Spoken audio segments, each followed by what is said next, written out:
It feels wonderful to be back with the garden tours after yet another very long and cold Minnesota winter.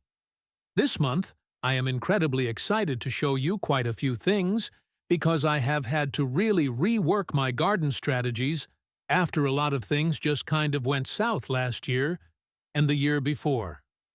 I have some new stuff to show you, including an oopsies experiment that I really had to pivot and learn from during garden prep. I was really unsure how I was going to tackle that issue, but I think it is going to end up being a blessing in disguise. It is really starting to make me excited, and I think I am going to keep doing it. I cannot wait to show you everything that is going on in here, and then I have my secondary garden back there. For those who are new, I am a Zone 3, Zone 4 Minnesota gardener. We live a self-sufficient lifestyle where we try to grow and produce the vast majority of the food that we eat in a year. That can be a challenge because we have a very short growing season. I just got the garden planted. In fact, there are still a couple of things that I haven't planted yet, which I will show you. We are going to freeze in mid-September, so it is kind of pedal to the metal trying to pack away as much food as we can with the short amount of months that we have to work with. Let's start with a quick overview of how my garden is set up. My planting rows are about 3 feet wide, with 1 foot wide walking paths, give or take. I think my planting rows are slowly getting a little bit narrower, which is okay. I felt like the 1 foot wide walking paths were just a little tight, so I am trying to be less greedy. I like to mulch with wood chips for my walking paths. We have a wood chipper now, which is fantastic, and I feel like they provide some great contrast. This is the fencing that I have been using for probably at least 8 or 9 years now. It is electric poultry netting, which keeps the chickens out. They are all over there, but largely the deer and the rabbits. This works fantastic to keep them all out. I have never had anyone break in as long as it is on. If I turn it off for a little bit and get lazy about it, they will jump over it. But as long as it is on, this is awesome. As far as overall dimensions go, this garden is about 52 feet wide and 25 feet long, so it is about 1,300 square feet. I feel like I always start garden tours on that end, so let's switch it up and start on this end, especially because one of my big fun experiments is down there. We are going to save that best for last. First up here is my garlic. This is music garlic. This is my tried and true variety that I have been growing since day one.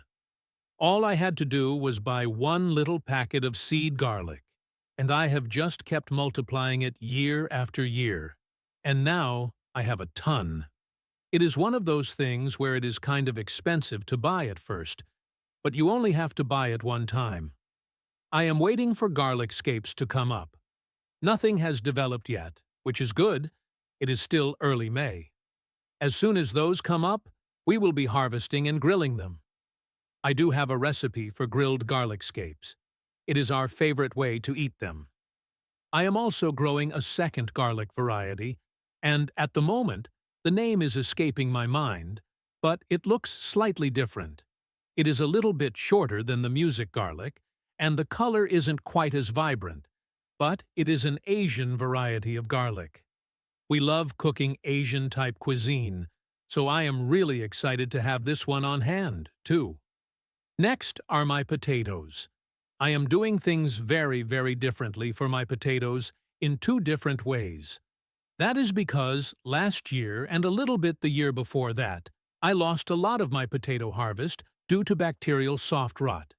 That is basically where the potatoes start getting all mushy and rotting in the ground. That is often caused by poor drainage and them just being wet a lot. The last hay years we had a lot of rain, so that didn't help. But I was also doing 2 things that were adding fuel to the fire. Number 1 is I was crowding the potatoes together quite a bit. Here you can see I have 1 row of potato in each of these 2 rows, whereas before I was a little bit of a greedy gardener and I was combining the 2 rows into this 1 row. I just think that they didn't have quite as much room to breathe. But the biggest issue, I believe, is that I was mulching with organic straw pretty heavily. Since I had 2 rows in the one, I didn't have any available soil to hill up onto the potatoes. I was using heavy mulch as my hilling, and basically, that soil was just wet all the time. This year I have decided to swallow my greedy gardener ways and break it up. I had to do some garden magic to move things around so that I could free up an entire row to split them up. I am going to do this pretty soon because you can see the potatoes are getting pretty tall. Some are shorter, but that one is about a foot tall. Once they get about a foot tall, I will take a hoe and hill up the soil around it to keep the tubers cool. I will be able to do that now that there is available soil, and they are not crowded. The other thing is, I have no mulch on here.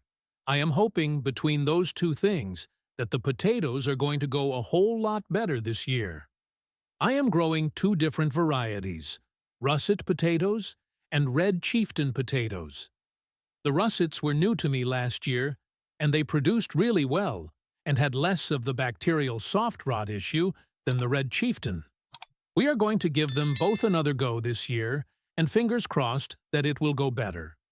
Plus, it has also been a very dry spring. I don't think we have had rain in 2 weeks.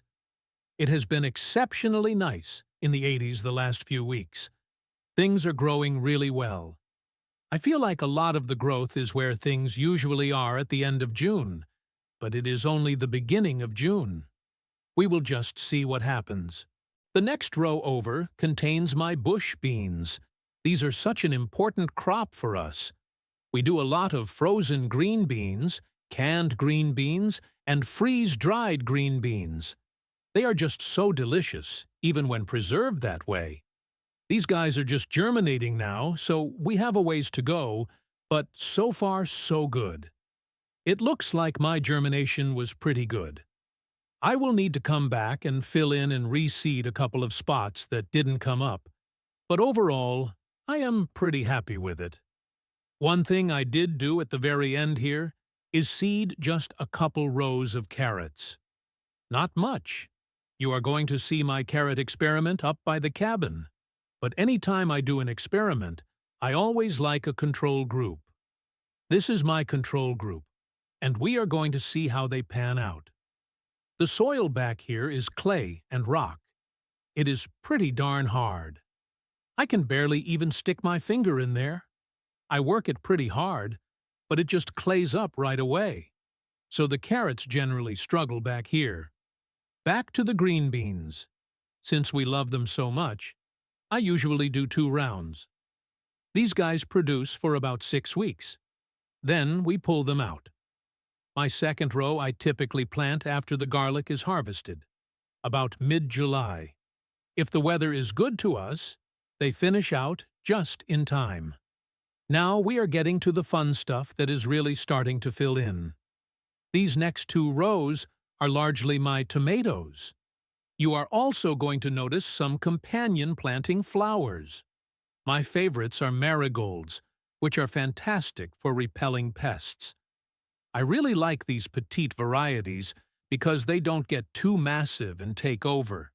I don't want to give up too much space to the flowers, but I still appreciate the help. Another favorite is the calendula, which is just starting to bloom. Not only does this bring in pollinators, but calendula is such a wonderful herbal medicine flower.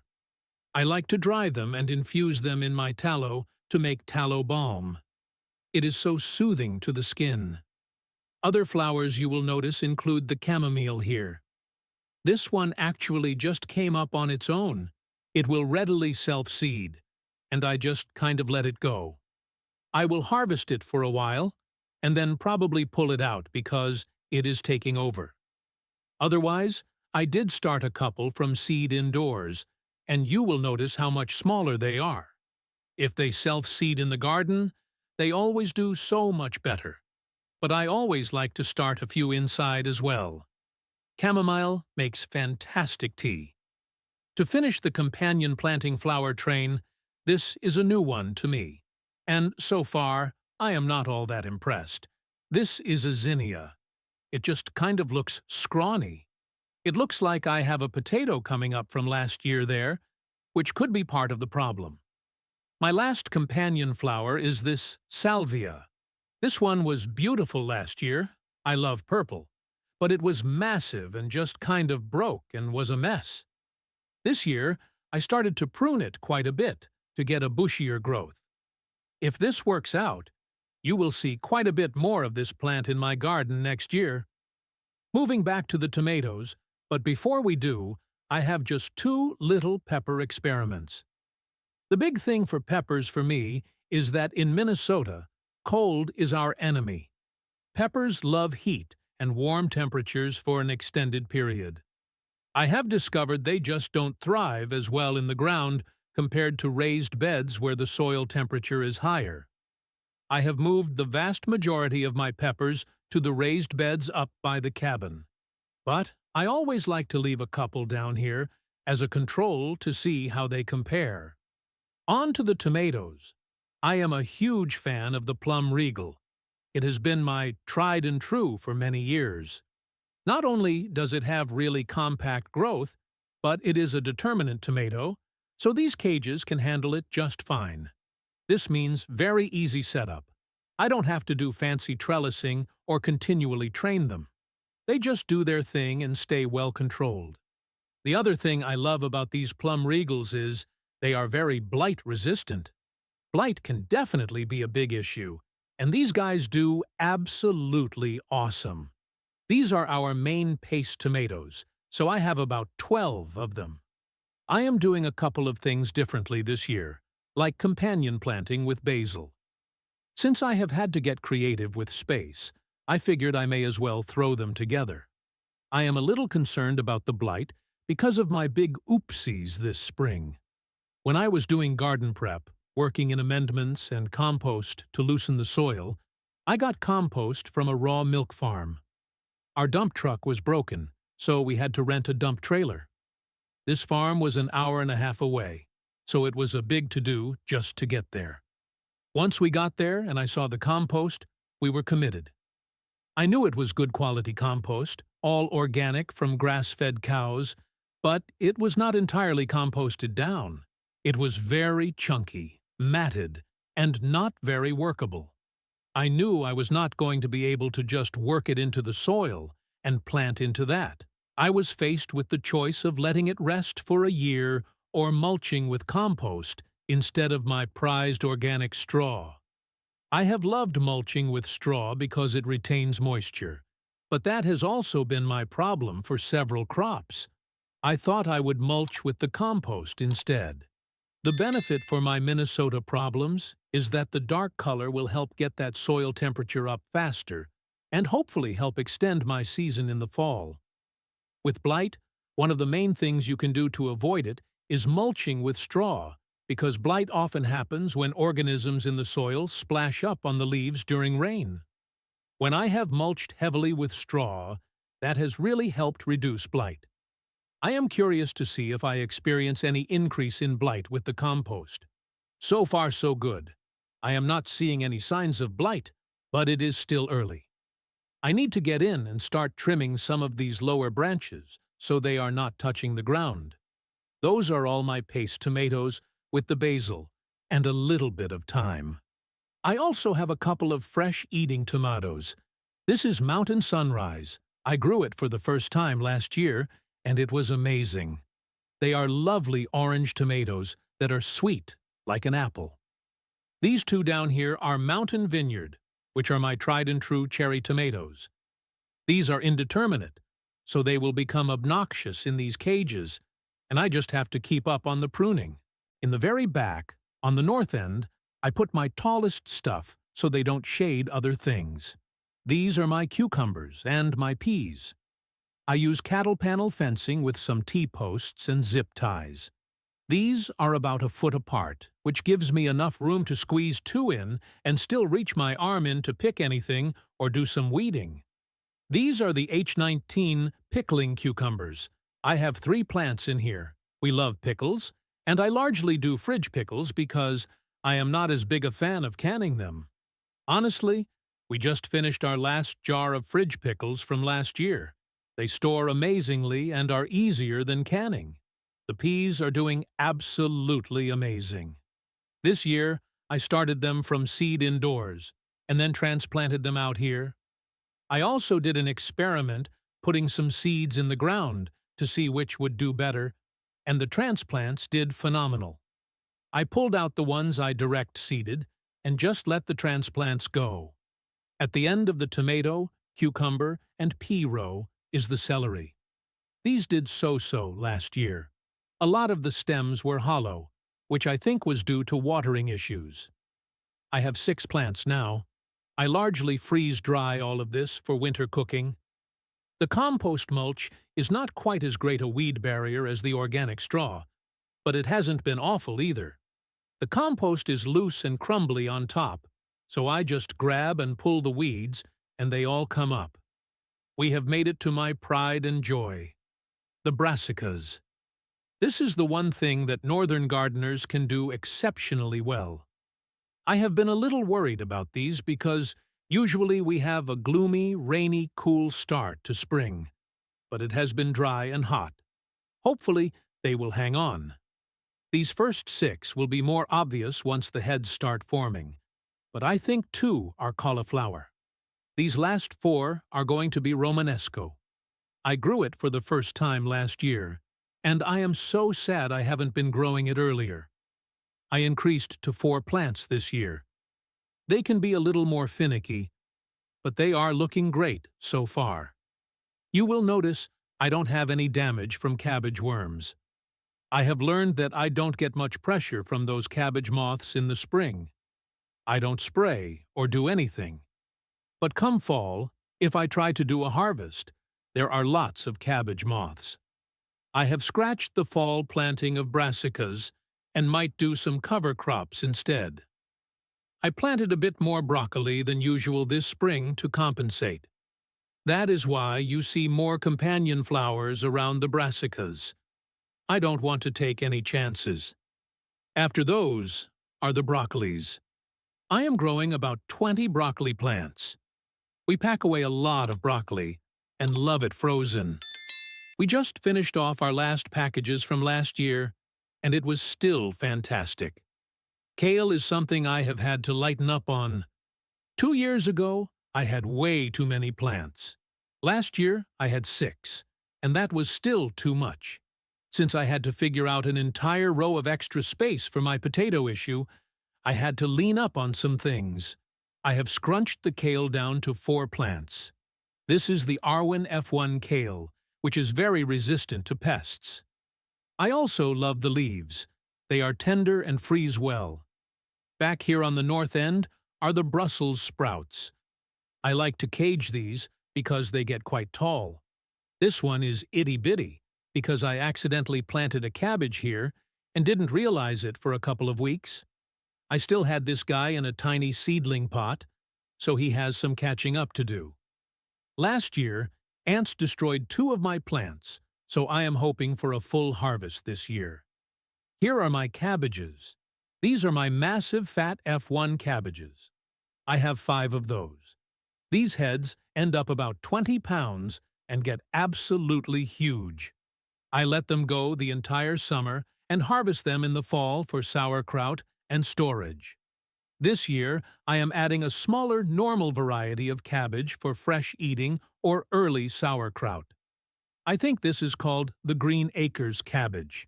To cap off our brassica land is zucchini. I am doing 2 zucchini plants fairly close together because I am growing them vertically up a stake. Since I am growing vertically, they don't need as much space. This looks crowded because these are kohlrabi, azure star. They are beautiful and are my husband's favorite vegetable. They look just about ready and need to be eaten because they are crowding the zucchini. Over here is my favorite vegetable, onions. They store so well. We are still eating onions from last year. I grow the Sedona F1 variety. I do tighter spacing than most people, 6 inches this way and 4 inches that way. For the shallots, I do a 4x4 spacing. I am also trying a red onion again. Check out how much these swallowtails are loving the compost mulch. Every time I lay down fresh mulch, they just flock to it. This is my big experiment. If you are in a cold zone, you might wonder how the corn is so big already. I am so excited. I think I will forever be starting my corn indoors now. I used to have germination issues when direct seeding in the ground, likely due to soil temperature or critters. I reached out to a fellow gardener who gave me tips on using extra deep trays that do air pruning of roots. I started the seeds 2 weeks before I planted them outside and was very careful not to disturb the roots. It worked. Not a single one has died. The composted cow manure is keeping the soil warm because of that dark color. This is all sweet corn. I'd love to experiment with popcorn, but you have to plant it far away to avoid cross-pollination. Other things happening here include butternut squash. I reduced them to 6 plants this year to make room for newcomers, spaghetti squash.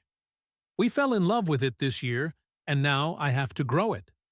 In the middle is my big Cinderella pumpkin. They are massive and hard to manage, but beautiful and delicious. By the garden shed, I have insect netting, but it is actually there for the chickens. This is my very pathetic horseradish. I have treated it the same as all my seedlings, and it just keeps wanting to die, which is interesting because everything I have read says it is invasive and a nightmare. In here is a mini cantaloupe. I have never grown melons because of our short season, but I discovered a mini melon good for containers. So far, it is still tiny. We could use some rain. It has been 2 weeks of straight sun. We are up by the cabin now. First up is my pride and joy, my rhubarb plant that is about 150 years old. It came over on a boat from Sweden with my ancestors, and she is doing amazing. We have already made a couple of rhubarb crisps. We moved this plant with us from our old homestead.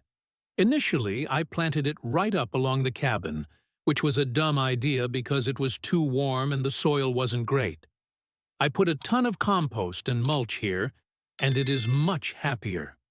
Now we have some raised beds. These are Birdie's beds. I have a medium, a large, and 2 small beds. In here are salad greens, different heads of lettuce, and some baby greens. We also have green onions peeking out the side.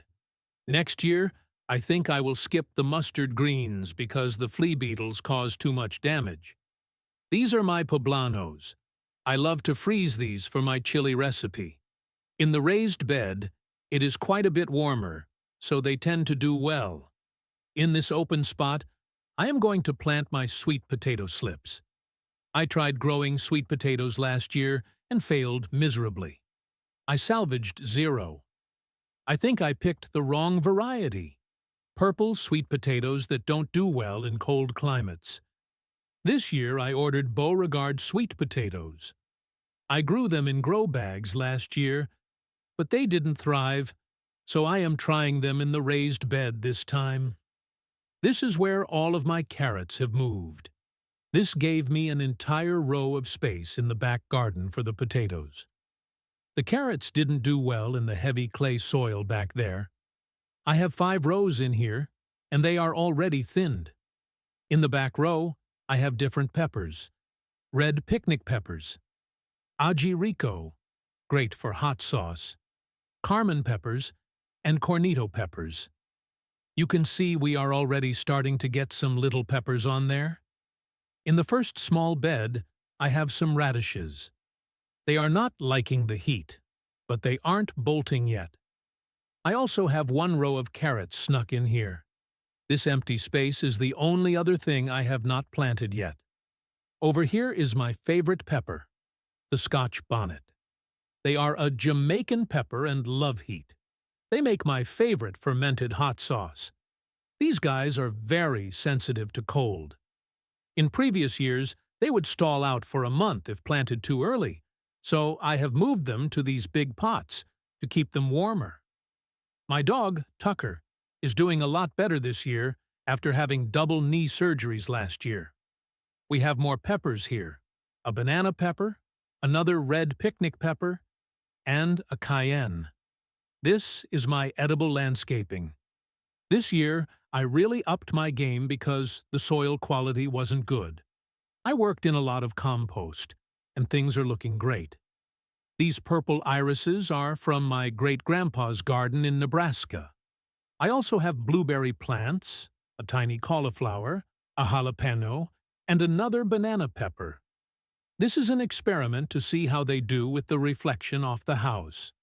I also have a ton of thyme, lemon balm, oregano, and mint in pots. Further back, it is quite shaded, so I have shade-tolerant plants like green onions and rosemary. This is my unsuccessful cilantro patch. I am not doing very well with that. The lettuce is doing great, green star and red fire. This perennial is called sorrel. It has a strong lemon flavor and is an early spring treat. Finally, there is the berry patch with strawberries, blueberries, josta berries, currants, raspberries, aronia berries, gooseberries, and honeyberries. People often wonder why I am not expanding the garden.